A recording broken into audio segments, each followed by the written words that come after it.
Lors de la modélisation d'une maquette numérique, on fait face fréquemment au problème de liaison entre les différentes couches d'un mur et des planchers. Et nous constatons ces problèmes lors de la réalisation des coupes. Dans cette vidéo, nous verrons comment résoudre les problèmes de liaison entre les différents planchers et les éléments structuraux. Mais avant d'entrer dans le thème de cette vidéo, nous tenons à vous rappeler qu'il reste encore quelques places pour la session de formation 100% en ligne qui portera sur la modélisation structurée sur Revit et son interopérabilité avec Robot Structure Analysis. Elle débute le 22 mai 2021 et vous trouverez plus de détails dans la description de cette vidéo, ainsi que le lien de réservation pour la formation.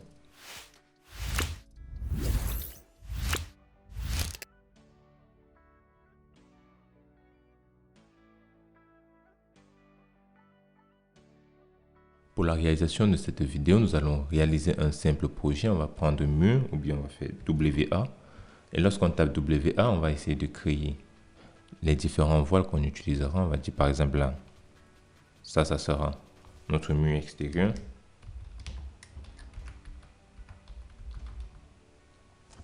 Notre mur extérieur. Et à l'intérieur, on aimerait bien avoir à ce niveau plusieurs autres murs. On aura plusieurs autres composants, autant pour moi. On va se dire à l'extérieur, on aimerait avoir de l'enduit. On va mettre là 2 cm. Ensuite, on aimerait par exemple ici avoir un élément qui sera comme un isolant. On va chercher l'isolant, ok, pourquoi pas là. On va mettre un isolant par exemple de 10 cm. Et cet isolant, on aimerait qu'il soit dans la face intérieure. Ensuite, on va ajouter encore de l'enduit. On va faire insérer. Et là, on va mettre de l'enduit 2 cm aussi. Qu'on mettra en bas. Qu'on fera descendre. On fera descendre vers l'extérieur. Là, on mettra de l'enduit.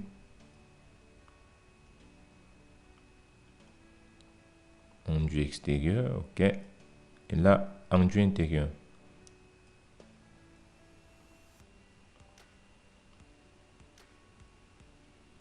Ok, on peut dire que là c'est notre mur. On va essayer de regarder. Vue en coupe, ok. Là c'est bon. On va dire ça c'est notre mur. On a 2 cm d'enduit. Ensuite, on a notre maçonnerie. Là, on a l'isolant. Et après, on a de l'enduit 2 cm. On va faire valider. Ok. Une fois qu'on a terminé, on va juste faire un simple carré. On va pas faire un truc complexe.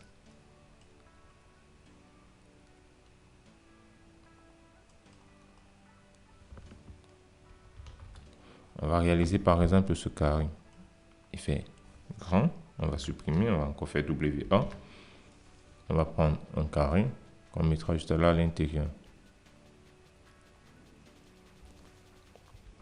Ensuite, on va créer notre deuxième mur qui sera un mur intérieur. Il n'y aura pas besoin d'isolant, juste des enduits de part et d'autre. On va faire dupliquer. On va faire mur intérieur.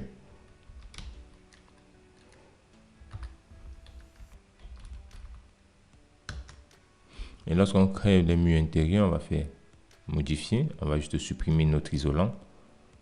On va le supprimer.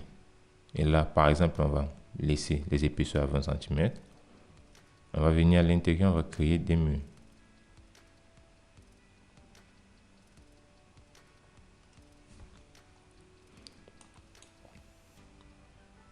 Là, par exemple, on se mettra là, on va, pourquoi pas, on va créer juste des trucs pareils. Et une fois que l'on a terminé, on sera sûr du niveau où on s'en va. On voudrait arriver au niveau 1. On va mettre à ce niveau. Ainsi. Là, nous avons créé notre élément.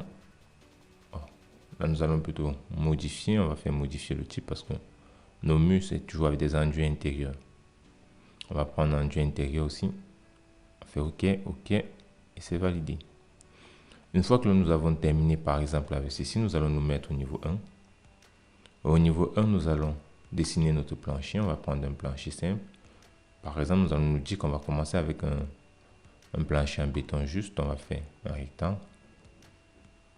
Nous allons prendre de ce point à ce point. On fait valider, on fait oui. Une fois que nous avons réalisé ceci, nous allons mettre aussi des murs à l'étage. On va prendre encore des murs extérieurs, par exemple ici. Mur extérieur. Et là, on pourra prendre encore notre cercle. On va faire un truc de la sorte pour qu'ils ne soient pas tous alignés. Et nous allons prendre des murs intérieurs aussi. Mur intérieur, on pourra prendre ce mur. On va se dire qu'on va juste tracer. On va aller au niveau 2. On va prendre juste un trait.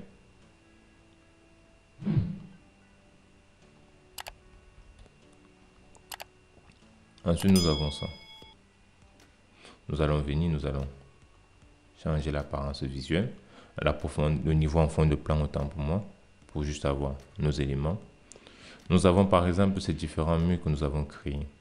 Nous revenons au niveau 1, au niveau 0. On va réaliser une coupe par exemple. On va prendre l'onglet de coupe, on va se mettre à ce niveau, on va faire coupe. Et lorsqu'on réalise notre coupe, on peut double-cliquer sur l'icône pour y accéder. On se rend compte qu'on n'avait pas aligné notre élément. Nos murs, dont on va les sélectionner entièrement. On va mettre la contrainte supérieure au niveau 2. Ainsi, on va revenir sur notre coupe. OK. Lorsqu'on réalise par exemple une coupe pareille, on a l'impression que tout est OK et que ça marche. Là, c'est bon. Mais que se passerait-il si par exemple nous avons notre plancher avec par exemple des revêtements supplémentaires? On va supposer que là, on a un revêtement dans la face inférieure. On va faire modifier le type, on va faire dupliquer, on va faire plancher. On fait OK. Et maintenant, dans ce plancher, on va par exemple se dire qu'ici, on va ajouter des éléments. Là, par exemple, on va laisser le mur porteur, on va le faire monter. Ici, on va mettre de l'isolant, on va mettre 20 cm d'isolant. On fait dupliquer, on va chercher encore de l'isolant.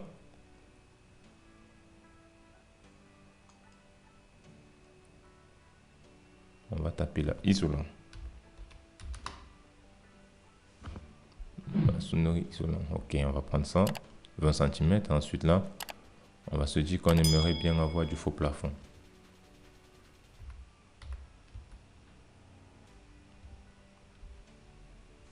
On aimerait avoir du faux plafond. On va mettre là, on va valider.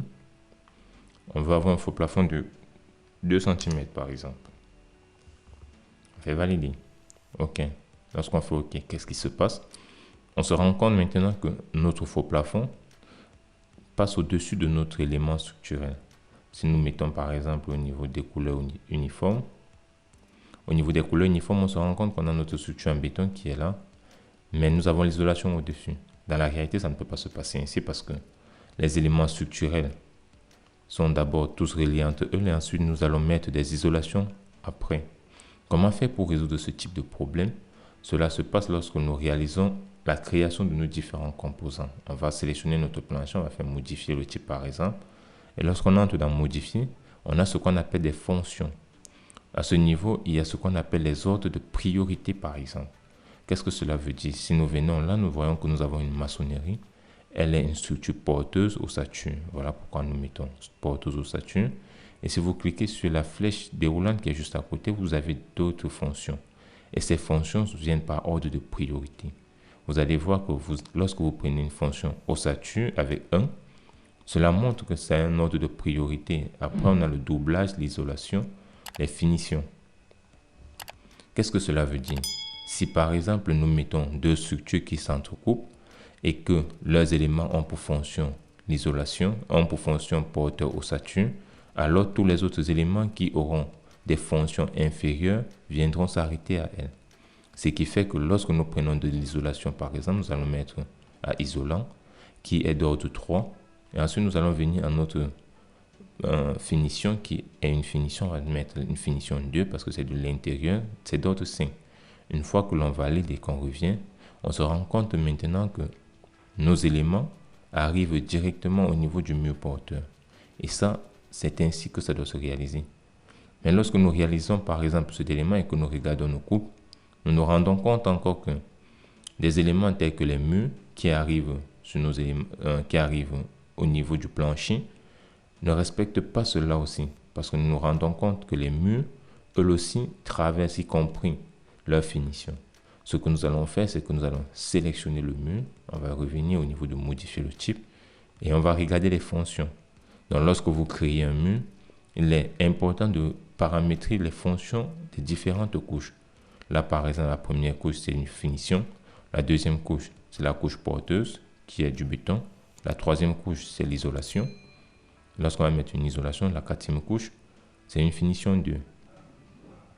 On fait valider et on fait OK. Et lorsqu'on fait OK, on se rend maintenant compte que nous avons nos éléments qui respectent les liaisons entre les différentes couches. Donc, c'est ainsi que nous pouvons réaliser pour modifier des éléments tels que cette zone. Nous allons faire le même travail au niveau de notre mur interne. On va faire modifier le type. Et là, nous allons mettre juste des finitions. On va mettre à ce niveau, au lieu de ossature, on va mettre finition 2. Désolé, on va mettre finition 2 et là aussi finition 2. On fait valider, on fait OK. Et lorsque l'on réalise cela, on se rend compte maintenant que nous avons cette cohésion et cette correspondance qui se passe. Là, nous pouvons nous rendre compte qu'effectivement, sur le chantier, voici à quoi ressemblera notre structure dans la réalité. On aura les murs en béton qu'on coulera en première phase. Ensuite, on pourra mettre les isolations à l'intérieur et toutes les autres couches. Dans la deuxième partie de cette vidéo, nous allons voir comment résoudre un autre problème qui arrive fréquemment lors de la réalisation des coupes ou bien de notre maquette numérique, c'est-à-dire la liaison entre les murs et les planchers inférieurs. Qu'est-ce que cela veut dire? Si nous sélectionnons maintenant notre plancher et que nous nous disons, sur ce plancher, nous voulons avoir une chape supplémentaire. Nous allons donc arriver à ce niveau, on va faire insérer, insérer. On va insérer par exemple 2 éléments. Ici, on va mettre une chape de 10 cm par exemple. On va changer la catégorie, on va mettre la chape.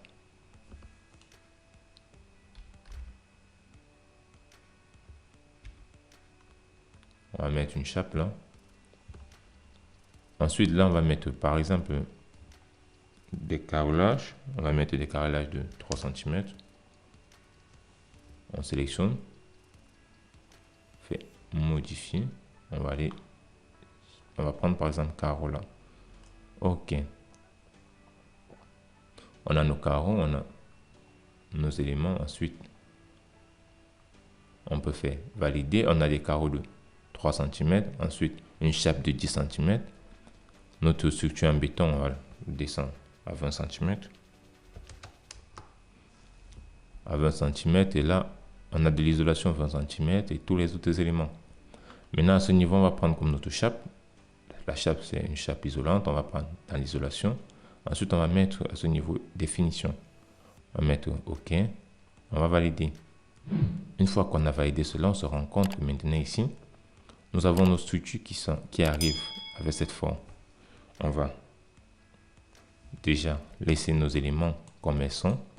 Mais nous remarquerons ici que notre structure supérieure, qui est notre mur, arrive et se termine au niveau des finitions. Ce qui n'est pas intéressant parce que nous avons notre structure béton qui se trouve au niveau de la 3e couche et qui devait être liaisonnée avec cette structure béton de notre mur. Alors, comment faire pour résoudre ce problème? Ce que nous avons à faire, c'est de sélectionner tous les murs qui arrivent à ce niveau. Si vous êtes en train de réaliser une coupe, vous pouvez juste sélectionner le mur que vous visualisez sur votre coupe et vous allez faire attacher le haut et le bas.